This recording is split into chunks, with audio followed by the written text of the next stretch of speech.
Hey everybody, this is PA Figs. This is my Nero 600M. So supposedly this is a fig that was found at an altitude of 600 meters and it's supposed to be cold hardy. So far, I believe it's the same exact fig as Violette de Bordeaux. It could be a close cousin, could be slightly different, but I'm going to pick this fig and I'll also pick a Violette de Bordeaux and let's see if we can tell the difference. So you can see I've got one fig ripening in here, and it's pretty ripe. Go ahead and grab that guy. It's not a giant fig, but it's a decent size. Alright, I'm going to go ahead and grab a Violette de Bordeaux, and we'll do the comparison. Okay, so here you have it. You have Violette de Bordeaux and Nero 600M. Okay, so who's the expert out there that can tell me the difference between the two? Which one's which? Okay, did you take your guess?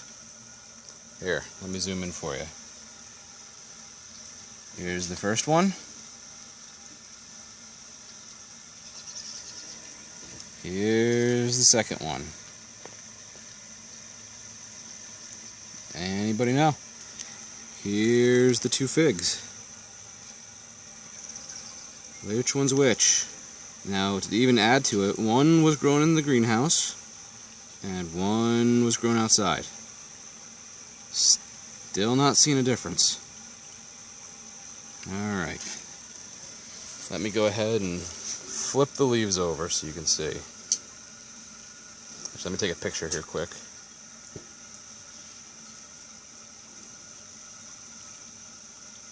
Okay.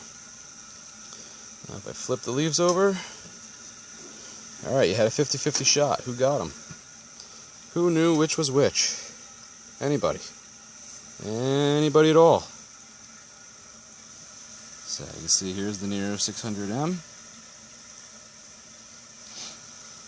Here's the Violette de Bordeaux.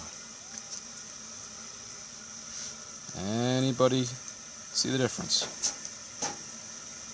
Alright, maybe it's just because they're side by side. So let's do this. One's a little bit bigger. Let's put this guy on top. See what you think. How about now? Now can you tell the difference? Maybe a little bit, right? Boy, I don't know. I mean, I have trees that are black and trees that are green that have less variation, less variation than these two, but if I was a betting man, I would say these are the same fig. Maybe there's some sort of difference where this one was found 600 meters, this one was found 5 meters above sea level. Does that mean that this one's more cold hardy? Maybe. Maybe it's grown in that conditions for so long it's adapted. Certainly possible. I don't know. Let's go ahead and put them here. My tripod just broke and my camera came crash into the ground, so I'm going to have to put this down while I cut them open. Alright, let's go ahead and cut this open. First, the Nero 600M.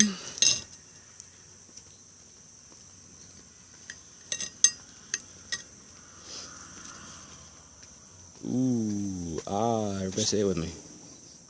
Alright, so there's the Nero 600M. And here is the Violette de Bordeaux.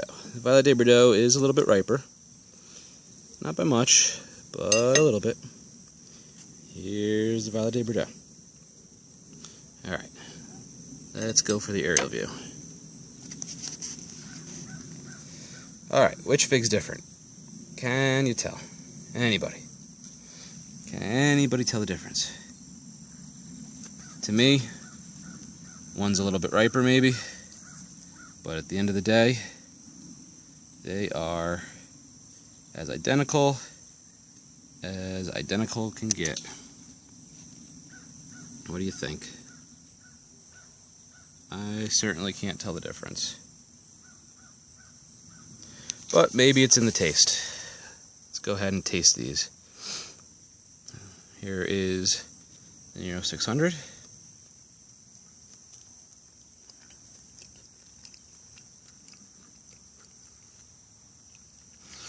Tastes pretty much like every Violette de Bordeaux I've ever had. But let's taste the Violette de Bordeaux.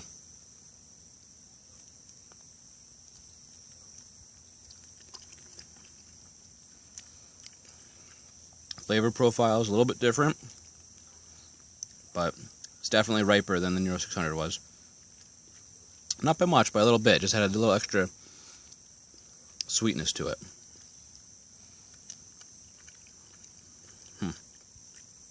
Well, if you ask me, they could be close cousins. They could be identical. I certainly would say if you're pressed for space, don't bother getting both. Both are excellent figs, but I wouldn't waste the space on a fig that is this identical or this close to the same to each other. That being said, I'll probably keep both because I'm just kind of like that. But that's Violette de Bordeaux and Nero 600M comparison. This is PA Figs.